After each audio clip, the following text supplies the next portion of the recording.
So if you are in the process of building a personal brand or you like the idea of creating a personal brand, but you find that you're coming up to some resistance to how to build a personal brand. And I think one of the biggest things people fall into this trap is that they feel fake. They feel they're putting on a show or that they have to wear this specific mask or they have to show up a certain way. And if you come at it from that perspective, you're definitely are not going to move the needle. You're definitely going to feel fake and a fraud and all these things that will push you to keep staying in the shadows, right? To push you back in being seen.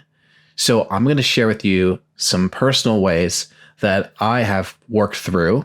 And I'm going to share with you ways that my clients who are these world-class personal brands, they've been seen on Joe Rogan, Sean Ryan, they've been interviewed by GaryVee, and I'm going to share with you their secrets of how you can build your own personal brand that feels honest, that feels genuine, and that feels like you.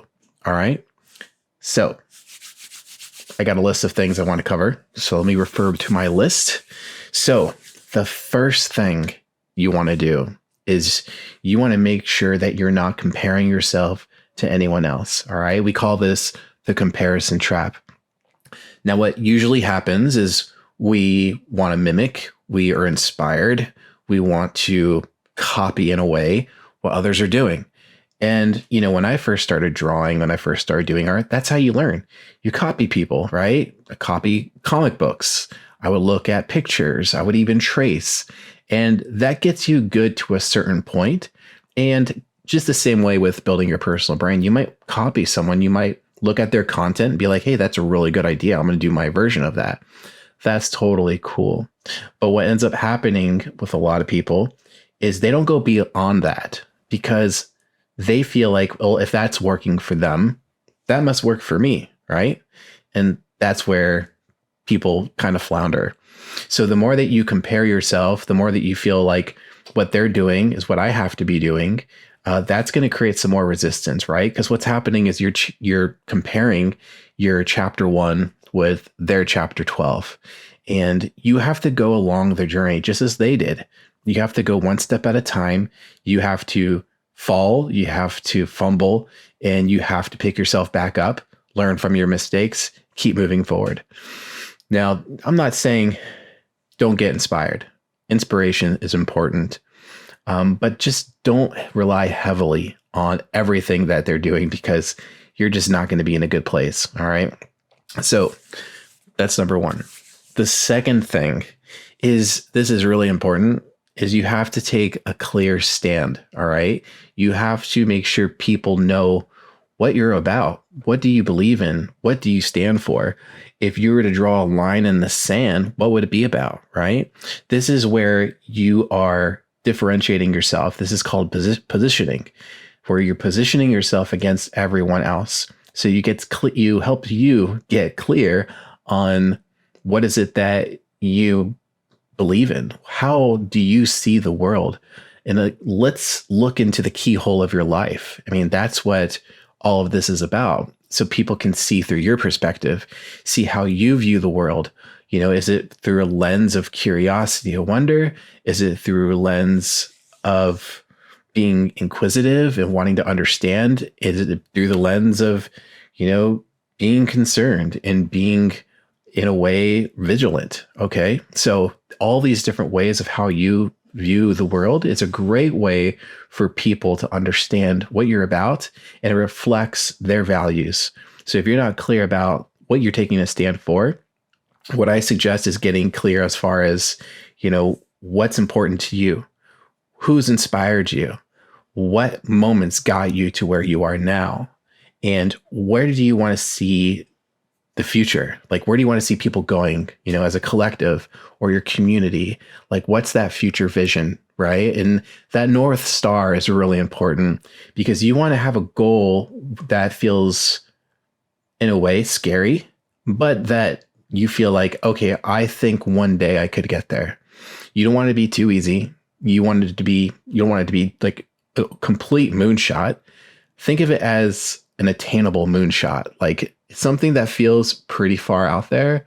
But you know what? I think with enough time and energy and hard work and planning and devotion and vision, I can get there. All right. So that is the second thing.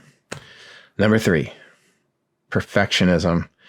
Perfectionism is the enemy. This kind of goes back to the comparison trap. You know, if you compare yourself from all these huge personal brands that are killing it and you're like, what the fuck? I'm just starting out. This is not easy. This is harder than I thought. A lot of the time, what will happen is because you're comparing yourself with them, they're shooting all these nice cameras. They got this amazing lighting. They got this crazy YouTube setup. They got like a desk and a screen behind them, and they have motion graphics and animations on their videos. They have an intros and music, and you're like, I need to get all that. I need to do all that stuff. And to be honest, that stuff is just noise. You don't need any of that. And people aren't here to see what font you're using. They're not on YouTube to see, oh, his intro is so dope. No one cares. What they're here to see is you. And what they want to see is how authentic you are, so that they can then see if you're worth the time to invest their energy into. So stop comparing yourself. Stop falling into that perfectionism trap. The best content, and this is kind of making a resurgence, is just staring in front of the camera and talking. The best way to connect with people is just being real. Don't worry about editing. Don't worry about fluffing all this, you know, your environment up, or trying to overproduce. Like, just be real. And another way to think about creating content too, I'm kind of talking about YouTube because I'm recording a video now, but you're not limited to YouTube. I mean, it doesn't matter if it's like a post on Facebook or Instagram, of stories or video, or hell, just going in a public setting and just being seen and just existing in a space, right? And just taking up space. It's all about declaring who you are, embracing that journey of becoming, because this is a journey of becoming, building a personal brand, and enjoying the ride along the way. If you come at it from that perspective, everything is going to be a lot easier. All right. And the last one, I love this one. No one's watching you. No one's watching yet. This is the time to mess up. This is the time to make mistakes, because you don't have an audience. You might have a few hundred followers on YouTube. You might have less than 500, 600 followers on Instagram. Who cares? I mean, you shouldn't be doing it for the followers anyways.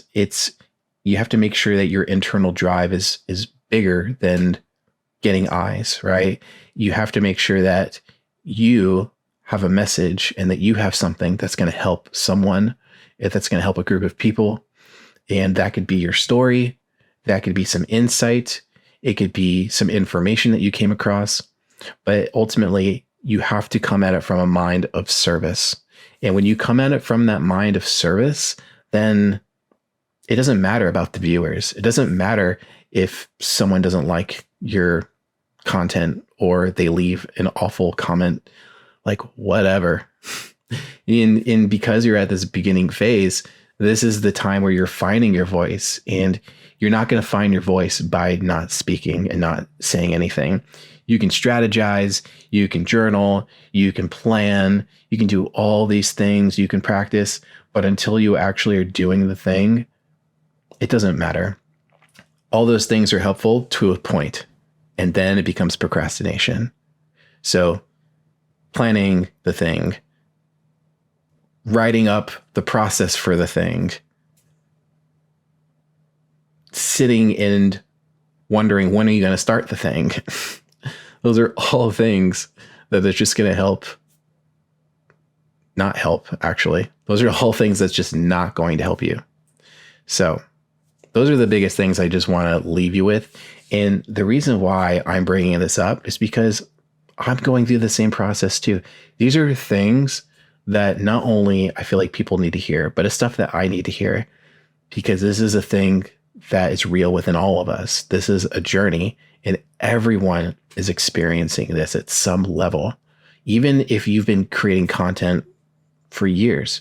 Even if you've been in the process of building a personal brand, and you're always going to hit plateaus. It doesn't matter. So you have to go back to the basics. You have to go back to the drawing board.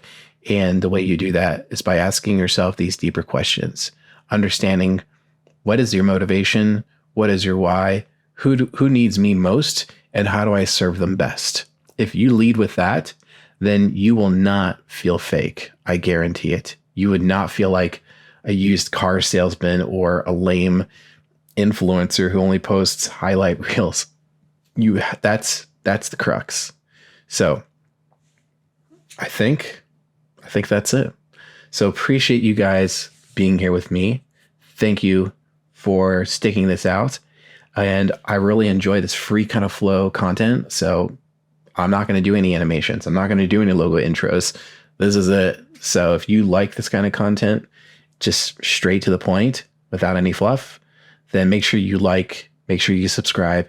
And I'd love to hear from you as well. Like, leave a comment. What ways help you get out of your own way? What helps you push yourself to become seen and to become heard? Let me know in the comments. Thanks for watching, and I'll see you next time.